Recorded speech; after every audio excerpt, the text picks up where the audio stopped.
نبی مکرم صلی اللہ تعالیٰ علیہ وسلم کے والدین کے حوالے سے بعض فرقوں میں شکوک و شبہات پیدا کیے جاتے ہیں اور یہ تأثر دیا جاتا ہے کہ معاذ اللہ نبی مکرم نور مجسم صلی اللہ تعالیٰ علیہ وسلم کے والدین مومن نہیں تھے یا اہل جنت میں سے نہیں تھے۔ یہ سراسر غلط ہے۔ یہاں آپ خود سوچیں کہ یہاں کوئی عام بندے کی بات نہیں ہو رہی، بلکہ نبی مکرم صلی اللہ تعالیٰ علیہ وسلم کے والدین کی بات ہو رہی ہے۔ کون سے نبی کی بات ہو رہی ہے کہ جن کے قدموں کی خاک کو اللہ تبارک و تعالیٰ نے خاک شفا قرار دیا، وہ اس نبی کی بات ہو رہی ہے۔ تو اللہ تبارک و تعالیٰ اتنی عظمتوں والے نبی کو ایسے گھر میں کیوں پیدا کریں گے جس گھر کے جو افراد ہوں وہ مشرک ہوں؟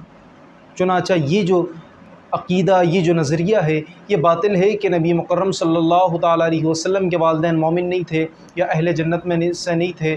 یہ سراسر غلط ہے۔ نبی مکرم صلی اللہ تعالیٰ علیہ وسلم کے والدین اہل جنت میں سے ہیں اور اہل مومن میں سے ہیں۔ آپ اہل ایمان بھی تھے، آپ اہل مومن بھی تھے اور آپ اہل جنت میں سے ہیں۔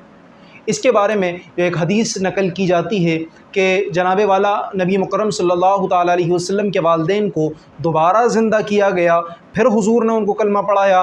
ایسا نہیں ہے، بلکہ اس کو سمجھنے کی ضرورت ہے، حضور نے دوبارہ زندہ کیا، کلمہ بھی پڑھایا، مگر وہ کلمہ اسلام قبول کرنے کے لیے نہیں بلکہ اپنی امت میں داخل کرنے کے لیے پڑھایا۔ حضور علیہ الصلوۃ والسلام کے والدین اللہ تبارک و تعالیٰ کی توحید کے قائل تھے، اللہ تبارک و تعالیٰ کو ماننے والے تھے، اسلام آسان الفاظ میں اگر سمجھائیں تو اسلام والے تھے، اسلام قبول کر چکے تھے۔ لیکن چنانچہ حضور علیہ الصلوۃ والسلام کا دور آپ نے نہیں پایا تھا، آپ علیہ الصلوۃ والسلام کی یوں کہہ لیں کہ صحبت انہوں نے نہیں پائی تھی، تو اس لیے اللہ تبارک و تعالیٰ نے آپ کو دوبارہ زندہ فرمایا اور زندہ فرما کر حضور علیہ الصلوۃ والسلام نے اپنے جو شریعت کی تفصیل تھی اس سے آگاہ فرمایا اور ان کو اپنی امت میں داخل فرمایا۔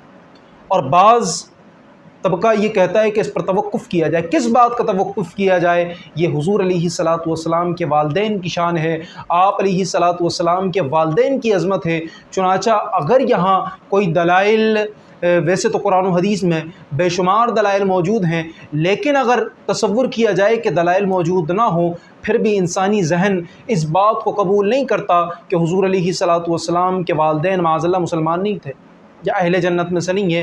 یہ ذہن قبول کرنے کے لیے تیاری نہیں ہے۔ لیکن اس کے علاوہ قرآن و حدیث میں اس کے لیے قرآن میں بھی کچھ علماء نے دلائل پیش کیے، صراحتاً کے ساتھ نہیں لیکن قیاس کرتے ہوئے کچھ دلائل پیش کیے کہ نبی مکرم صلی اللہ تعالیٰ علیہ وسلم کے والدین، کچھ ایگزامپل، کچھ مثالیں دیکھ کر قرآن مجید سے ثابت کیا، کچھ مثالیں دیکھ کر پھر حدیث مبارکہ سے بھی واضح کیا۔